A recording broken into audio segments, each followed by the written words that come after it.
Assalamualaikum warahmatullahi wabarakatuh.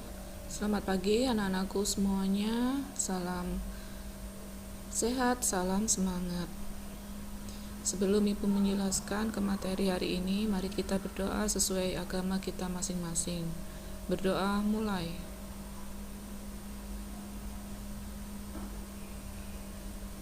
Berdoa selesai.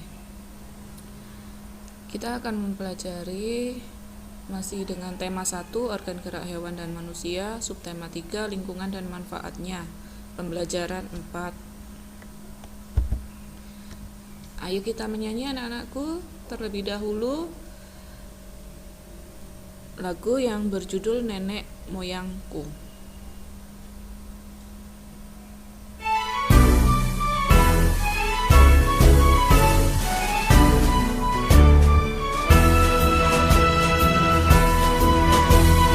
Nenek moyangku orang pelaut, gemar mengarung luas samudra, menerjang ombak tiada takut, menempuh badai sudah biasa.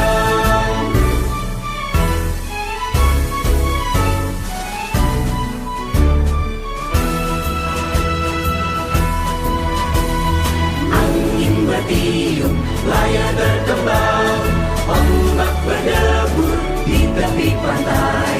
Pemuda berani bangkit sekarang, ke laut kita beramai-ramai.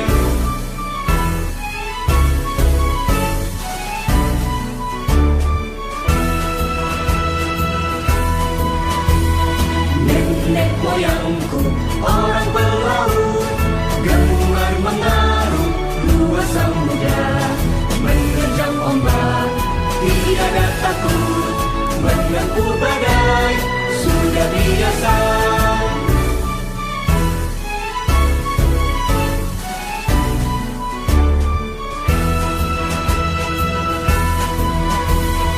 Angin bertiup, layar berkembang, ombak berdebur di tepi pantai. Pemuda berani bangkit sekarang, ke laut kita beramai-ramai, ke laut kita beramai-ramai.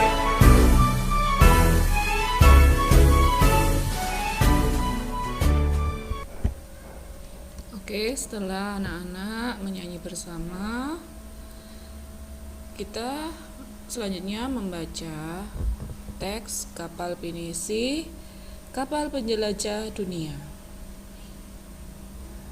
Anak-anak silakan baca terlebih dahulu halaman 159.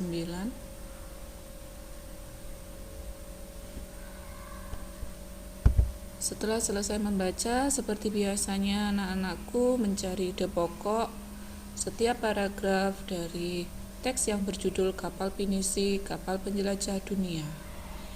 Adapun ide pokok paragraf 1, kapal Pinisi adalah sebuah kapal layar kebanggaan masyarakat Sulawesi Selatan.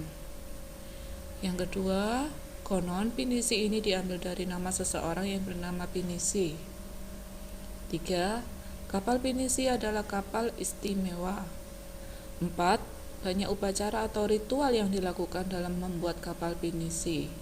Paragraf 5, walaupun terbuat dari kayu, kapal ini mampu bertahan dari terjangan ombak besar di laut lepas. Paragraf 7, kapal Pinisi sendiri umumnya memiliki 2 tiang layar utama dan 7 buah layar. 8. Ada beberapa jenis kapal Pinisi, namun yang pada umumnya Pinisi ada 2 jenis. Paragraf 9, kapal Pinisi biasanya digunakan sebagai kapal pengangkut barang antar pulau, namun di era modern seperti sekarang ini, Pinisi sebagai kapal barang berubah fungsi menjadi kapal pesiar mewah. Paragraf 10, kapal Pinisi juga dijadikan lambang salah satu gerakan WWF, yakni SOS Sharks.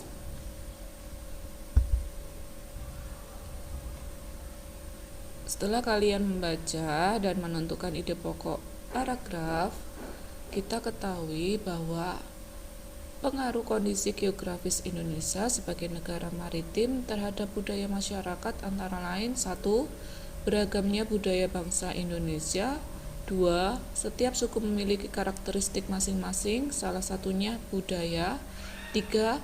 Budaya antara suku bangsa satu dengan yang lain juga berbeda-beda, seperti bahasa, adat istiadat, tradisi, sistem kepercayaan, dan sebagainya. Adapun ciri-ciri keragaman budaya lokal Indonesia yang dapat dilihat dari hal-hal sebagai berikut. Yang pertama, keragaman suku bangsa. 2. Keragaman bahasa. 3. Keberagaman religi. 4. Keberagaman seni dan budaya.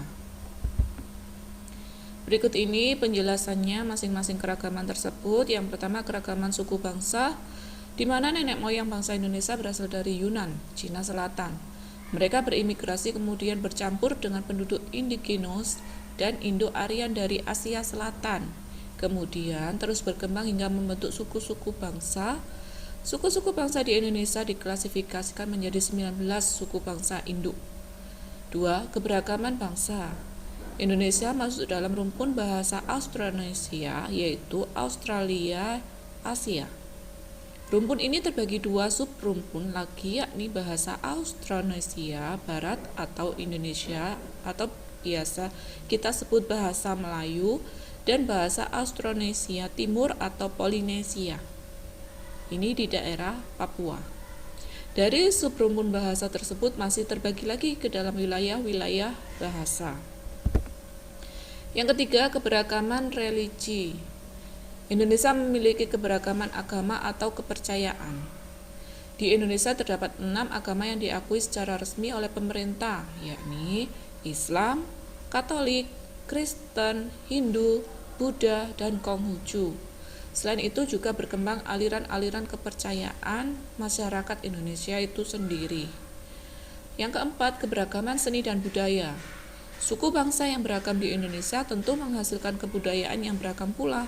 Salah satu wujudnya adalah kesenian, baik seni sastra, seni tari, seni musik, seni drama, atau pertunjukan, bahkan seni rupa, dan sebagainya.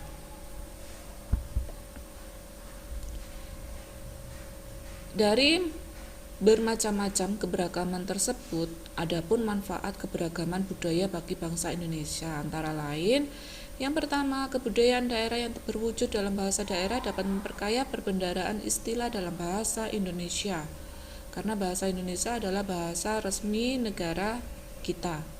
2. Potensi keberagaman budaya dapat dijadikan sebagai objek dan tujuan wisata sehingga bisa menghasilkan devisa bagi negara.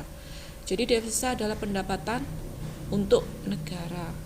3. Pemikiran yang timbul dari sumber daya di daerah-daerah bisa menjadi acuan bagi pembangunan nasional. Jadi di sini sumber daya alam yang dimiliki Indonesia serta sumber daya manusia dapat membangun dan memajukan pembangunan nasional.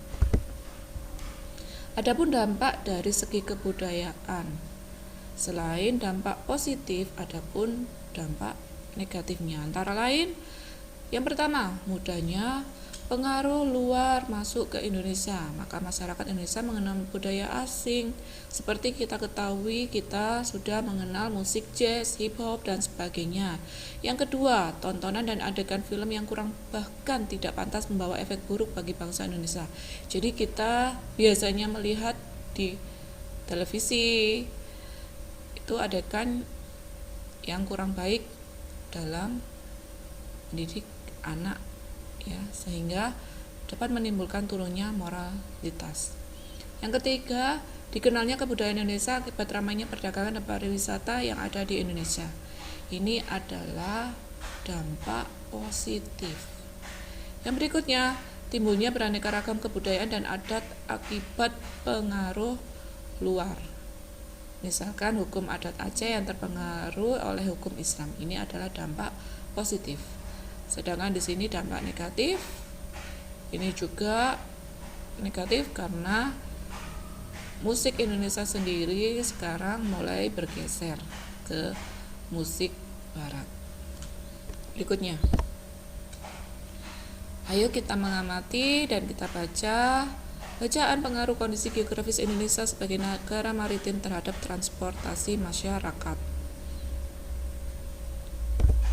Setelah anak-anak membaca, berilah tanda centang pada gambar budaya asli Indonesia dan tanda silang pada gambar budaya percampuran atau peleburan dengan budaya daerah luar negeri ya.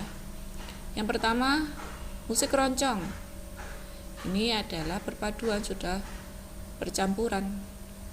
Jadi ini adalah jenis peleburan budaya. Yang kedua, ini merupakan seni reog asli Ponorogo, termasuk budaya asli Indonesia.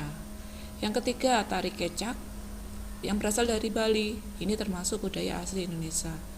Sedangkan yang keempat ini adalah seni barongsai yang merupakan budaya dari Cina.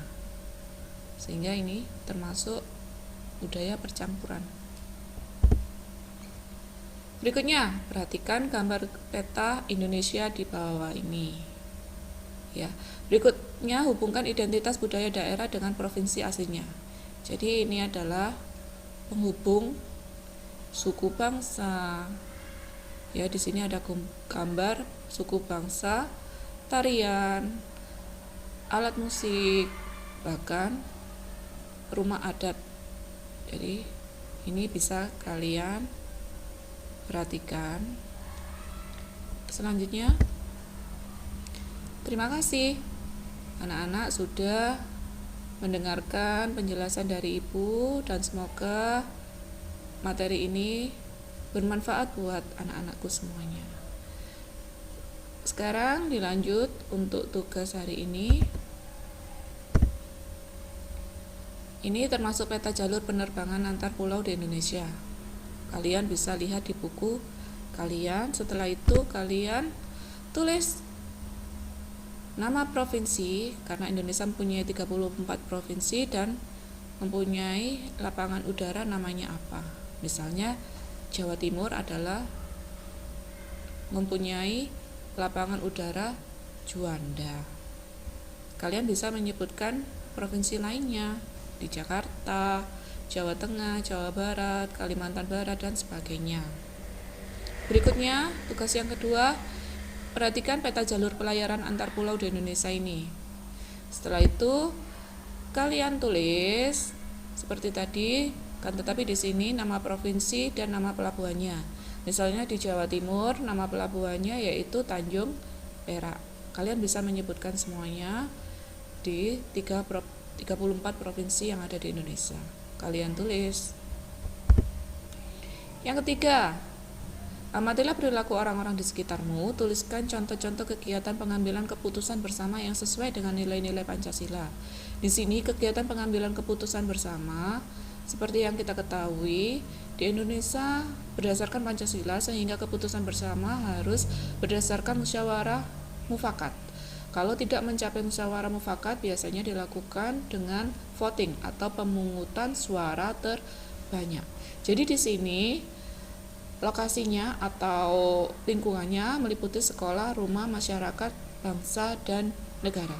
Jadi kalian tulis kegiatan pengambilan keputusan bersama itu apa saja contohnya. Terima kasih anak-anak, tetap semangat ya, karena sebentar lagi hari ulang tahun kemerdekaan Indonesia. Jadi mari kita tingkatkan bersama dan jaga kesehatan, tingkatkan belajar, tingkatkan semangat kemerdekaan ini untuk meningkatkan nasionalisme kita. Ibu akhiri, wassalamualaikum warahmatullahi wabarakatuh.